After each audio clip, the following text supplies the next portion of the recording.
Welcome to your lesson on Air Force Asset Management. This brings together the principles, tools, and concepts into the current structure of asset management in the Air Force. Here are your lesson objectives.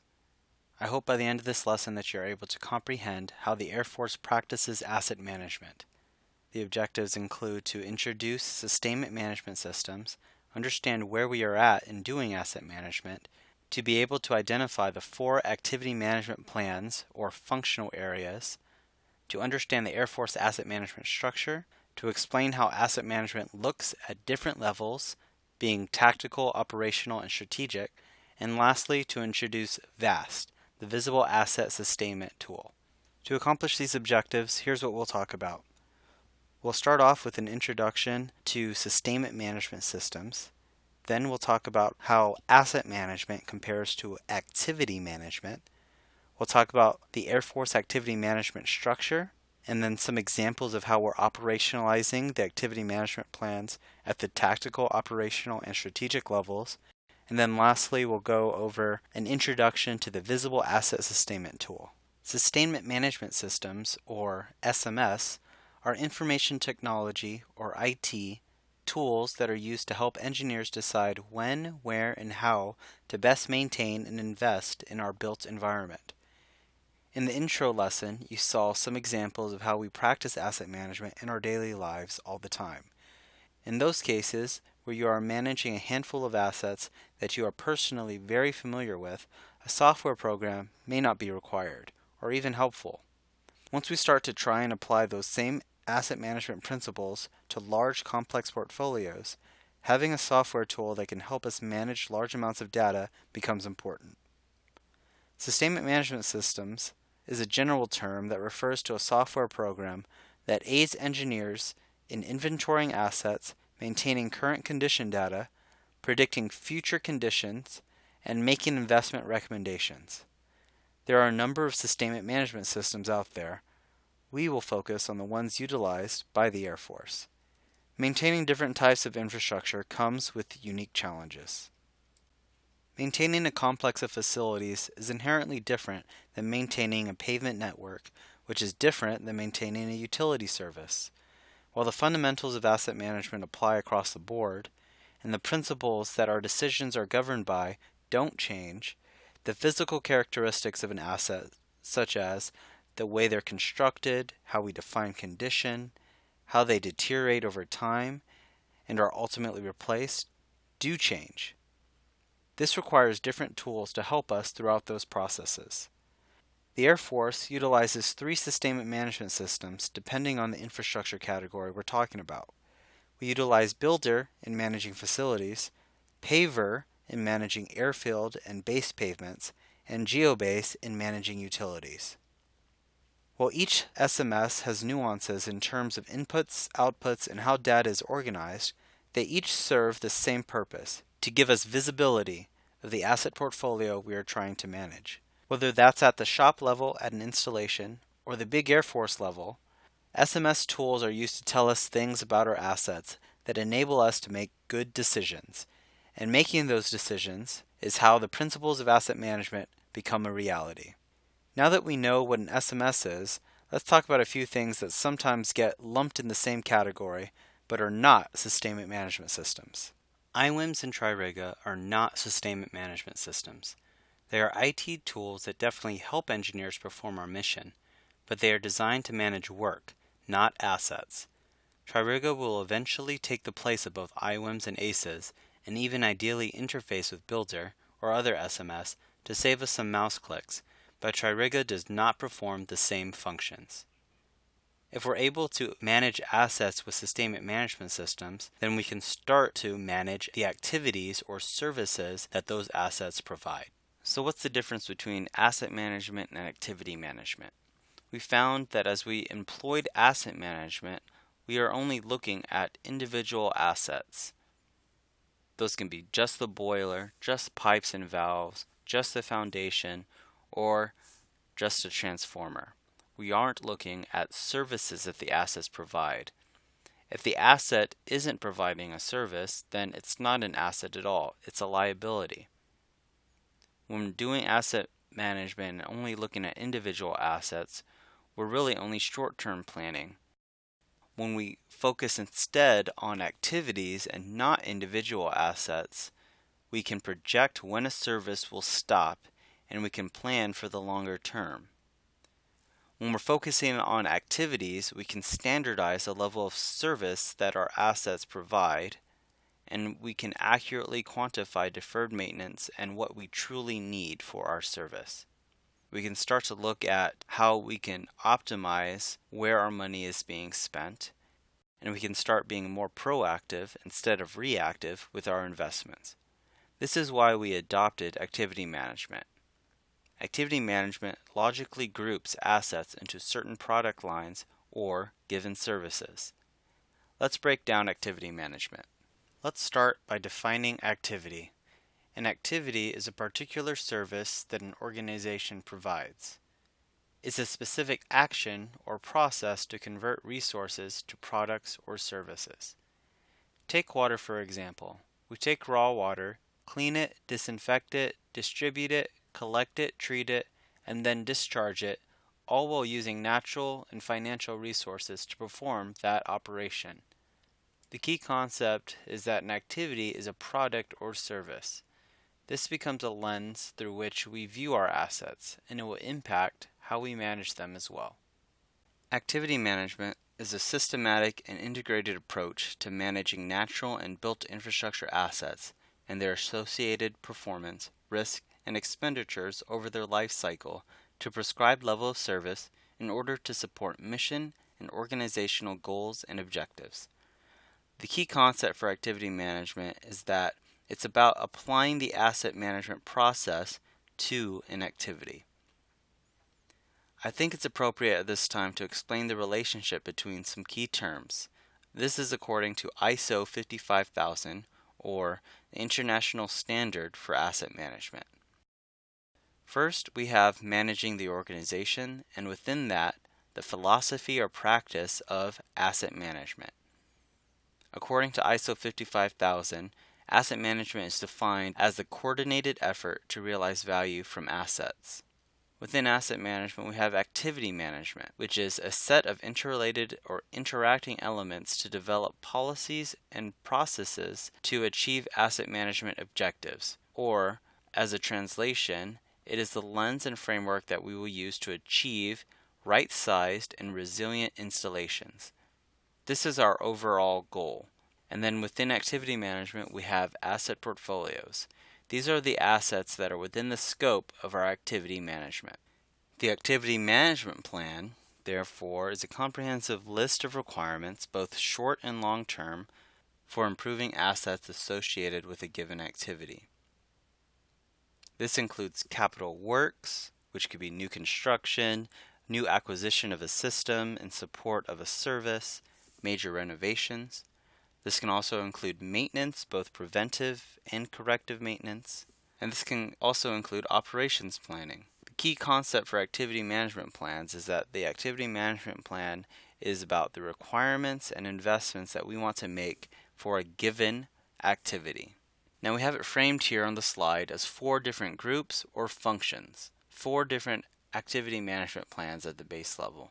But let me show you a couple of different ways we can look at the activities or products we supply the Air Force organization with, and the ones that we will be concerned with. This is a broad view of all the activities that we look at from a total CE enterprise and an installation view. It encompasses all the products or services that we provide in support of mission accomplishment.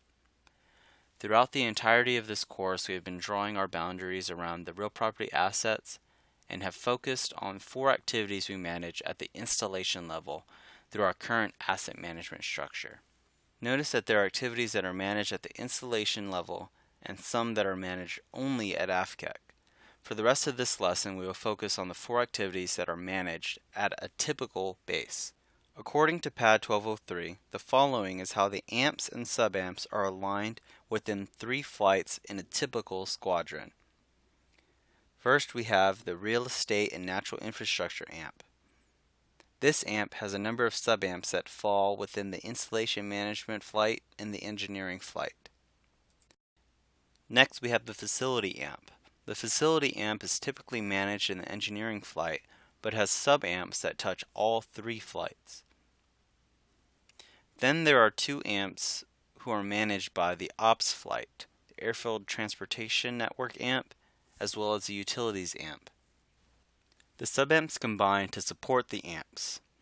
The amps create the comprehensive list of base requirements. The base requirements roll up to the MAJCOM level, and the MAJCOM requirements roll up to the Air Force level. At the Air Force level, the Activity Management Plan is a list of all the natural and built infrastructure requirements, including maintenance, operations, sustainment, new construction, capital improvements, and so on. It is holistic in nature.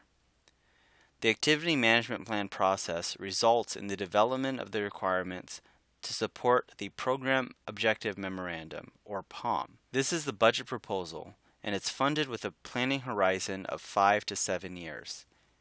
This is built from the FYDP, or Future Years Defense Plan, which is a 5-year appropriation, which we add 2 years to get the 5 to 7 year planning horizon. The requirements generated for the Air Force Activity Management Plan are not prioritized. This is simply the total budget needs or our requirements to continue running our activities. One of our significant lines of effort in Air Force Asset Management is what is called the Air Force Comprehensive Asset Management Plan.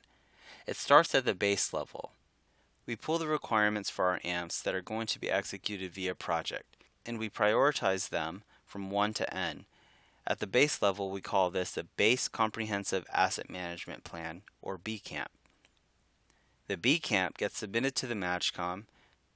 The MAJCOM looks at all the BCAMPs, prioritizes again based off of risk, and creates the MAJCOM Comprehensive Asset Management Plan. Once the MAJCOM prioritizes its list of project requirements, it adds additional points based on its priorities and submits the MAJCOM Comprehensive Asset Management Plan up to the Air Force level. This creates the IPL, or Integrated Priority List. Then the CTO, or Combined Tasking Order, is created. This is the list of projects that we're actually planning to fund. The Combined Tasking Order gives us the authority to proceed with design or project solicitation. Now that we understand the Activity Management Plan and how we pull our project level requirements and submit those for execution through the Comprehensive Asset Management Plan, let's look how those work together with respect to time and levels of effort. We start with the Air Force Activity Management Plan. The level of effort we put toward requirements identification and development is small in the first couple of years because we are looking more long-term. Instead, in the first couple of years, more line of effort is put towards the Air Force Comprehensive Asset Management Plan. And then 7 years down the road, execution takes a back seat to requirements identification and development. So how are we operationalizing the Activity Management Plan? Let's look at an example at the strategic level. Base level input flows up and is combined at the Air Force level. The Planning and Integration Directorate analyzes the data for the AMPs and determines long-term investment needs. Then the Installation Support Panel uses this analysis from AFCEC to advocate for funding. All of this effort is to justify what we need to continue providing our services or activities at the base level. An example of operational level or mid-level employment of the activity management plans is seen in the IPL and CTO, the Integrated Priority List and Combined Tasking Order. For these processes, bases create the Base Comprehensive Asset Management Plan, which eventually turn into the IPL. The Planning and Integration Directorate builds the Combined Tasking Order, and each base works with AFCEC to get resources for execution. These are the project funds for design and construction and the authority to proceed with solicitation and award. Finally, an example of operationalizing the activity management plan at the tactical level can be seen in the activity management plan battle rhythm. Internal and external customers generate requirements.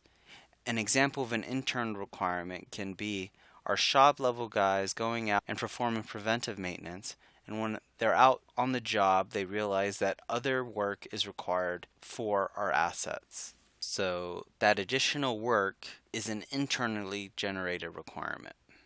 Another example of an internally generated requirement can be a fire safety deficiency that's identified. Externally generated requirement can be a change in mission or a service call from a facility manager. Once these requirements are identified, there has to be some initial clearing process or funnel into the activity management plans. This is where the R&O section comes in. Requirements and optimization takes the primary lead in data analysis. They identify trends and they seek to optimize investments across the CE squadron. They pull data from sustainment management systems or SMS and Tririga and they apply their knowledge. They feed this knowledge into the sub-AMP working groups where the optimization of requirements are recommended and sent up to the activity management plans for decisions to be made. Based on the decision from the AMPs, we move to forecasting the appropriate year of execution and move into planning and programming in order to execute the work either in-house or by contract. This is one way we operationalize the activity management plan at the tactical level. Now let's talk about VAST. VAST stands for Visible Asset Sustainment Tool. This is a Microsoft Access database template provided by AFCEC that shows 7-year corrective maintenance plans for all of your facilities. It is pre-populated with your installation's builder data. That data will result in certain requirements being identified by the program. It's our job as engineers to verify these requirements and make adjustments as necessary.